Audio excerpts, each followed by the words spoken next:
I'm so thrilled to be talking to James Dreyfus. How are you? I'm very good, thanks. It's nice to have you in because the last time I saw you, you were in The Producers, which is, without question, my favourite musical ever, I think, because it's funny all the way through. But I presume being funny every night is somewhat draining when you're actually in it. Well, it is, especially for a year. I was doing it for a year, and I think being funny the same every night is very different. But, different crowds bring different responses. So sometimes when they didn't find it funny, I expect we were incredibly unfunny. Right. How do I describe your role as Carmen Gear? Camp, really? Well, I think that would probably be the word, wouldn't it? I mean, out of all the parts that I've done, and there have been some camp ones in there, this probably is the campus, was the campus, yeah. Do you think when you kind of started out doing Telefunny, which was the Thin Blue Line, and then you did the Ab Fab bits, and then you ended up with Gimme Gimme Gimme, this kind of naturally led to it? You were the obvious person to do this role. Well, I guess so. I guess from the Ab Fab, especially because it all started with the Ab Fab role, and he was especially camp, and then they go, oh, that camp guy would be good for this, and so it does all lead on. I mean, you do tend to get stuck into a bit of a mire, but that breaks itself at some point or another, and hopefully it's starting to happen now. Did it bother you at the time when you're in the middle of Gimme Gimme Gimme that you thought you'd never get rid of that tag, that you are that character? Yeah, I never thought I was that character, but I always thought I would never get rid of that tag, ever. No. It's so funny, isn't it? It's that kind of duplex between something being so popular and you being so great at being popular in that role, and then having to leave it behind. Because really, I mean, for a guy who watched it and found it hysterically funny, we wanted you to make more and more and more. Where do you draw the line as to, no, enough already? Well, I think we drew the line. I think, by saying, we did 3 series and that was enough. I mean, we could have gone on and on, but I'm sure it would have gone downhill after a while. I mean, it was only Jonathan writing all of them, and that's a lot of work to do. To write 6 episodes by yourself, so I think it'd naturally come to its end, and I think we were all right to say goodbye to them at that point. Kathy Burke hasn't really done any TV since, and I know she's even stopped acting and stuff, really. Well, she's directing. She's been very, very busy directing. She's her play Smaller with Dawn French and Alison Moyer is just opened. She's been, I know, very, very busy. It's been very hard to see her, but that's what she wants to concentrate on at the moment. But that almost seems like a shame to me. If you've been blessed with that ability to make people laugh and to be so good as an actress, she may be brilliant as a director and as a producer, but actually it seems a shame that we can't see her anymore. Well, I don't think she's done it forever. I mean, I think, she came to a point where she felt she needed to, explore the directing side and the producing side. But she, as you say, she's amazing at it. She's also an incredibly talented writer, so she might go on to explore that. I just think at this point in her life, this is what she wanted to do, and she has never said never. I mean, she might come back and do something. In fact, she probably will come back and do something, but it's just for the moment. She's incredibly happy, exploring this new side to her life. The question I've got to ask you is one that I suppose most people want me to ask. Gimme Gimme Gimme, if they offered you a new script, would you consider it? Yes, if Kathy and Jonathan were both on board, yes, of course I would consider it. Yeah, absolutely. I think my favourite has to be the Sue Pollard one. Oh, yes. That was perfect casting. I presume they just took 2 seconds to think of who could be her sister. Yeah, I mean, well, it was Sue Pollard, and then when she had the new hairstyle, it was Lisa Tarbuck, but just because of the hair. Yeah. You're an actor, which is quite different, isn't it? Because you're not a stand-up comedian. So do you actually enjoy being funny? Well, I enjoy being funny when... like you say, the difference between stand-up comedian and myself. Stand-up comedian is sort of whether they do a character or not, as think up being things and being funny the whole time. Whereas I'm not at all, unless I've got a script and I rehearse it with a writer or something. So there is that big difference. I mean, I have to turn it on, whereas some people are naturally very amusing. Did you find it easy doing those roles like in The Thin Blue Line and Gimme Gimme Gimme, or is it harder being funny than being serious? I think it's harder being funny. Well, I just always seem to find, you work, and I don't mean this as, disrespect to other actors, but I mean, to be funny in that high octane comedies that certainly I've done a lot of, it takes a lot of energy. If you haven't got the energy there in the first place, nobody's going to laugh at you. So yeah, I do find it's pretty draining. Explain to me what this is, because it's a funny play, but you've got kind of a serious role. Well, it is a very funny play, but I suppose the role I'm playing is he's the quieter one. He's the more cynical one. He's the sardonic. It's about basically a school reunion that happens for men over the 40 plus, let's say, and they all get together in this sort of Cambridge-like environment, and they go over the old days. And I mean, I won't give away what happens in the plot, but you can imagine they get drunk and things happen. So my character is much more the quiet one. So it's completely unlike anything that I've done before on television. Was it mildly depressing to you when you were offered roles being the guy who was playing a student 20 years later, opposed to the student itself? Do you mean what's it like being cast older? Yes, that's what I was going to say, but I didn't want to insult you in that manner. Yeah, no. Well, I am getting on now. So no, I am getting on. So I don't mind that at all. It's quite shocking when you sort of think, oh God, I'm not that person anymore. You know, and plucking bits of grey out of your beard and things like that, which I'm doing now, and it's really strange. I am doing it, you know, and I'm looking around at these guys in rehearsals, and I'm thinking, but they're so much older than me. And they are, but they're not that much older than me.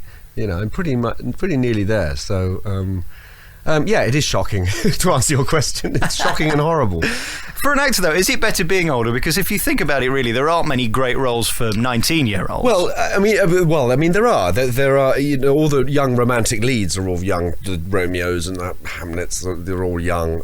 But then I was never going to be cast as a romantic lead, so I never really had that worry. Why was that, James? Well, I don't know.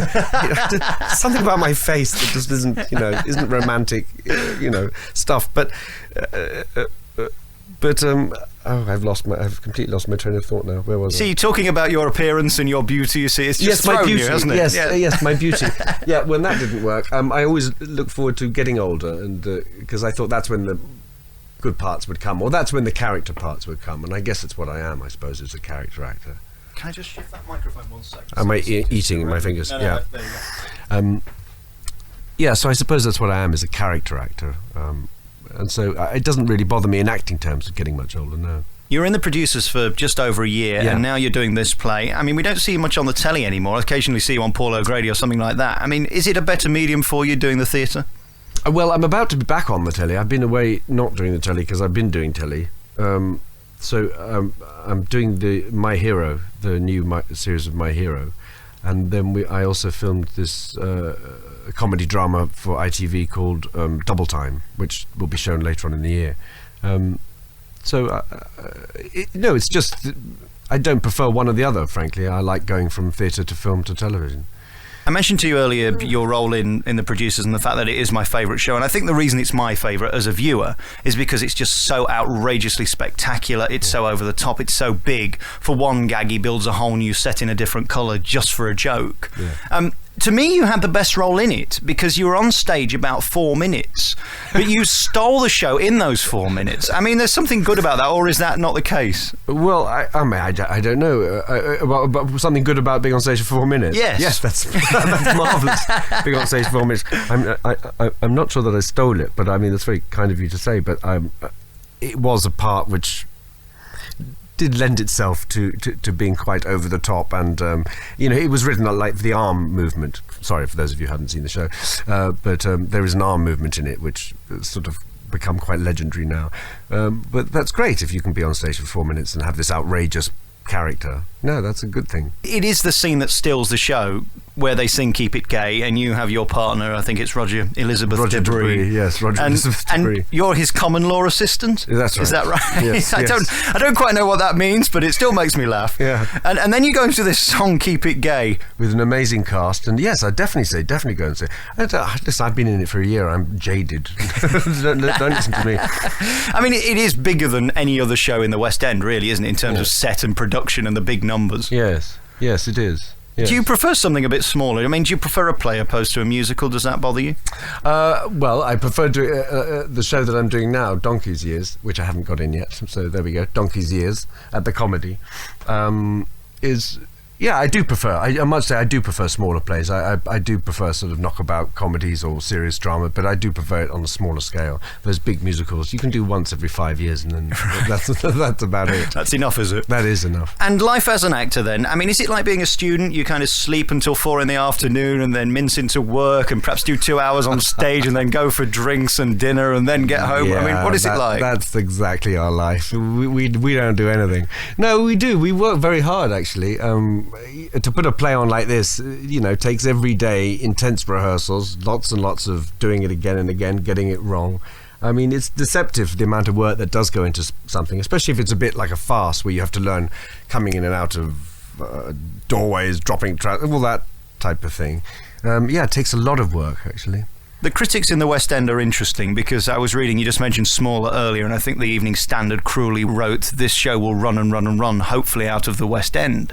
If you get a review like that, do you take it personally or do you just leave it at the door of the production?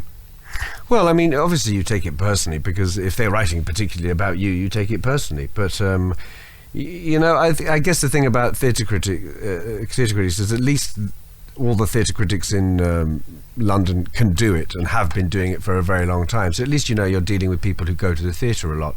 I would much rather be reviewed by someone like that than some 19-year-old kid who writes for some crap, some rubbish magazine and says, "Oh yeah, thumbs up, go and see it." And they've got no idea about film, so I'd much rather be reviewed by somebody who knows what they're talking about. So yes, sometimes it hurts, but then when you get a good one, you go, "Oh look, I got a good review." So, you know what I mean? Is this the job that you were always intended to do, really? Do you think you were put on the planet to act? I mean, the camp stuff that I referred to earlier, I mean, you're just so brilliant at, and I'm sure that kind of bothers you in a way that kind of people think that's all you can do. You become stereotyped, but you seem so extrovert when you're doing that, and you're so natural at it. There aren't many people who seem to have such an affinity with being funny. Well, I